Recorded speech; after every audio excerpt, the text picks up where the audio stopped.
ಪ್ರಕೃತಿ ಮತ್ತು ಅಧ್ಯಾತ್ಮವನ್ನು ಉಳಿಸೋದ್ರ ಜೊತೆಗೆ ಆರೋಗ್ಯದೊಂದಿಗೆ ಅಧ್ಯಾತ್ಮ ಅನ್ನುವಂಥ ವಿಚಾರಗಳನ್ನು ಇಟ್ಟಿದ್ದಾರೆ.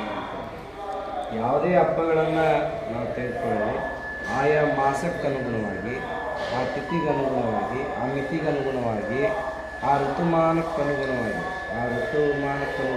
ಆ ಕಾಲಕ್ಕನುಗುಣವಾಗಿ ಕಾರ್ಯಕ್ರಮಗಳು ಜರುಗುವಂಥದ್ದು ಆಗ್ತವೆ. ಅಂದರೆ ಪ್ರಕೃತಿಯೊಂದಿಗೆ ತನ್ನದೇ ಇರತಕ್ಕಂಥ ವೈಭವವನ್ನು ಕಂಡುಕೊಳ್ಳುವಂಥ ವ್ಯವಸ್ಥೆಯನ್ನು ನಮ್ಮ ಹಬ್ಬಗಳು ಮತ್ತು ನಮ್ಮ ಸಂಸ್ಕೃತಿ ಒಳಗೊಂಡಿದೆ ಅಂತ ಹೇಳಿ ಆ ಎಲ್ಲ ನಿರ್ಮಾಣಕ್ಕೆ ಸಗುಣ ರೀತಿಯಲ್ಲಿ ಒಂದು ರೀತಿ ಬಾಂಧವ್ಯ ರೀತಿಯಲ್ಲಿ ನಾವೆಲ್ಲ ಬೆಸುಗೆಯಾಗಿದ್ದೇವೆ. ಆ ನಿಟ್ಟಿನೊಳಗೆ ನಮ್ಮ ಶಿವಕುಮಾರ್ ಸರ್ ಹೇಳಿದ್ರಲ್ಲ, ಅಂದರೆ ಮನುಷ್ಯ ಚಲನವಲನಗಳು ಭಾಳ ಚಟುವಟಿಕೆಗೊಳ್ತವೆ. ಅಂದರೆ ಈ ಸೂರ್ಯ ಉತ್ತರಾಯಣ ಕಡೆಗೆ ಬರೋದರಿಂದ ಅಂದರೆ ಪ್ರಕೃತಿಯಲ್ಲಿ ಬದಲಾವಣೆ ಆದಂತೆ ನಮ್ಮಲ್ಲಿನೂ ಸಹಿತ ಬದಲಾವಣೆಗೊಳ್ತವೆ. ಒಂದು ರೀತಿ ಚಟುವಟಿಕೆಗೊಳ್ಳುವಂಥ ವ್ಯವಸ್ಥೆ ಆಗ್ತದೆ.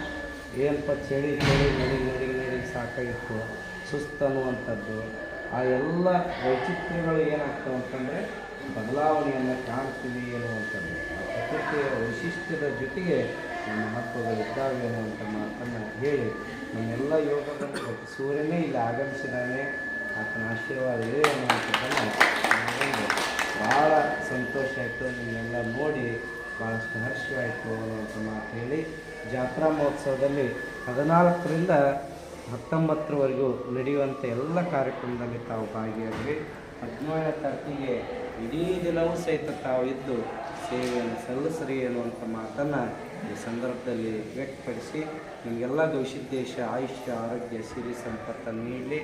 ಯಾವುದೇ ಕಾರ್ಯಕ್ರಮ ಇರಲಿ ಅದು ನಿಮ್ಮ ಮಠ, ನೀವು ಇಲ್ಲಿ ಬಂದು ಮಾಡಿರಿ ಅನ್ನುವಂಥ ಮಾತನ್ನು ಹೇಳ್ತಾ ನಾನು ಮಾತಾಡ್ತೀನಿ.